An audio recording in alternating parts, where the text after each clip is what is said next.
On this video, I would like to continue what we've been doing in the book of Revelation, looking at the Greek text, doing a grammatical analysis, along with like a running commentary. We are now at chapter 21, verses 5 to 8, looking at the new heaven and the new earth.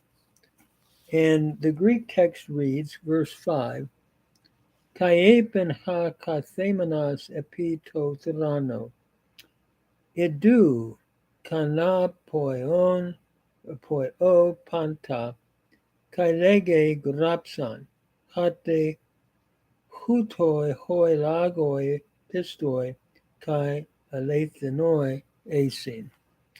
And the one sitting upon the throne said, notice a pen is the aorist indicative active, third person singular from Lego.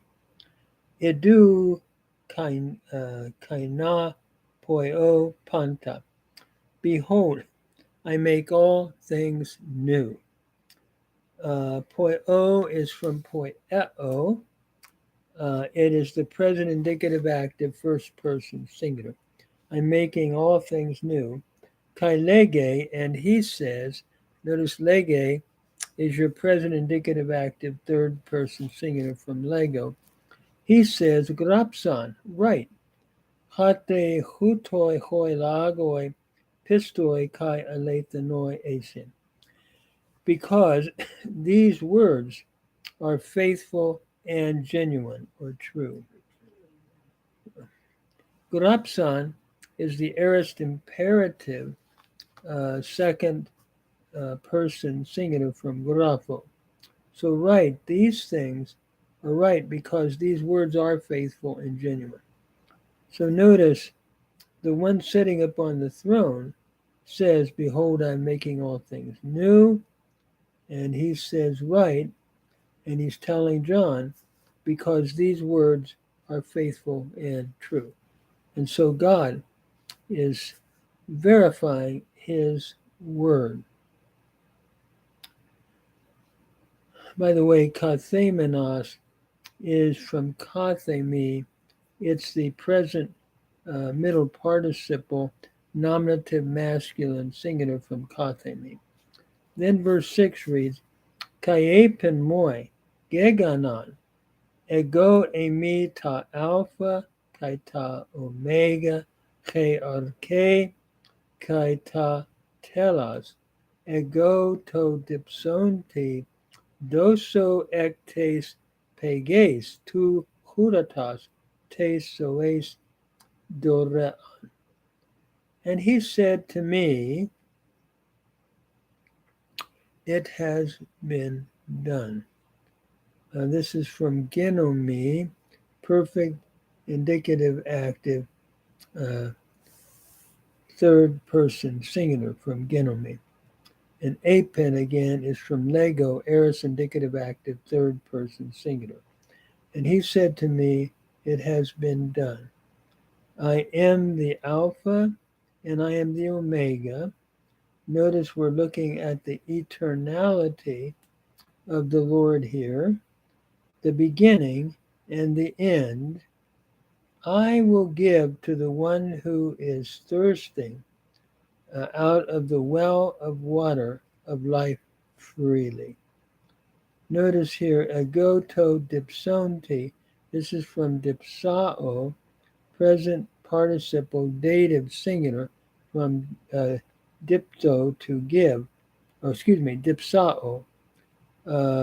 It's a present part. It's a present active participle dative singular from dipsao.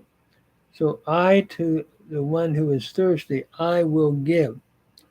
Doso is from didomi, future indicative active. I will give out of the well of water of life freely.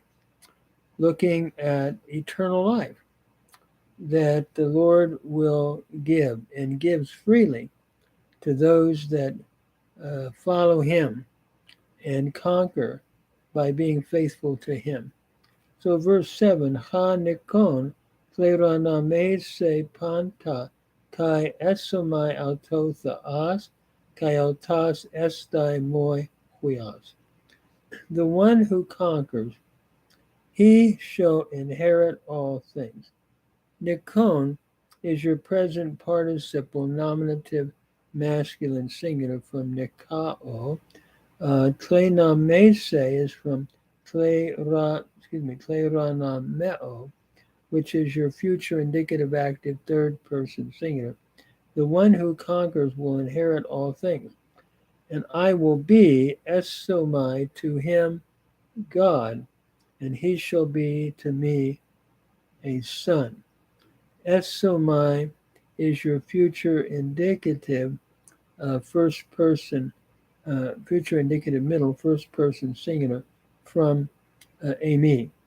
So I will be God, and he will be a son to me. Tois de delois kai apistois, but to the fearful and to the unbelieving. Now he's going to give a list of those that are not going to be in this eternal inheritance. So to the faithful, or to the cowardly, I should say. So to the cowardly and unbelieving. I'm assuming this refers to those who deny the Lord and who are not faithful to him at that time, who would follow emperor worship rather than following the Lord, or through time, who would follow the world system rather than the Lord. Furthermore, we have ebde lugmenois, and to those who, to the defiled, to those who have been polluted. Here we have a perfect participle, dative plural, from bedaluso, to pollute. So for those who have been polluted, the word actually is looking at being polluted with the practices that would be an abomination to the Lord. Looking at what the heathen would do, the unnatural practices that often went in to their idolatries. Kai, for new sin, and then for new sin would be murderers. So for cowards, unbelieving, those that have been polluted, for murderers, and pornoi, fornicators. This word pornoi, or pornois, looks at immoral, those that practice sexual immorality. Kai pharmakois, and this is an interesting word, one who will take magic and drugs, possibly to practice sorcery or to, again, lead people away from the Lord. Kai idolalatrais, nor, and the one and two concerning idolaters, one who worships idols, and all liars. Kai pasintois pseudesin, all those that lie, that don't tell the truth,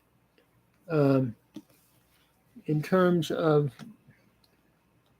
not being honest in the way they live their lives and the way they invest, or the way they communicate with others. They're not having their part. Tameros auton will not be in the new heaven and new earth, but their part will be in te limne te kayamene puri kai theo. But their part will be in the lake which is burning. Kai amene is the participle, the feminine middle participle from kaio, to burn. So the lake that is burning with fire and sulfur, with fire and brimstone, which is ha estin ha thanatos ha deuteros, which is the second death. And the second death to John refers to that loss of eternal life, to be eternally separated from the Lord seems to be the second death. So, what this paragraph is saying is the one who sits on the throne says, "Behold, I am going to make all things new." And we look forward to that day, don't we? And John is told to write that what he's writing are faithful and true. It's not a fairy tale. It's going to happen. And he said to me, it has been done. In other words, God is going to fulfill what he has promised. It's as good as done, seems to be the idea here.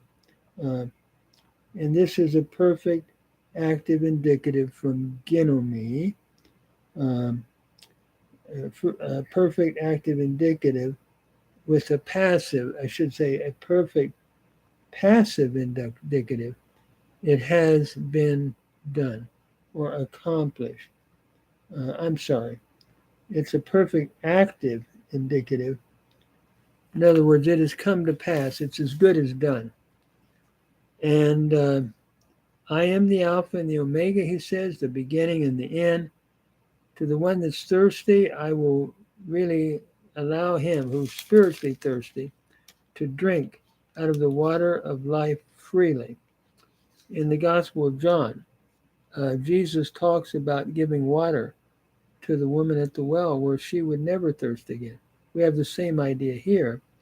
And then the one who overcomes shall inherit these things. What a wonderful thought. Being an overcomer, meaning following Christ. In the midst of the emperor worship system, in the midst of the world system, I will be their God and they shall be a son to me.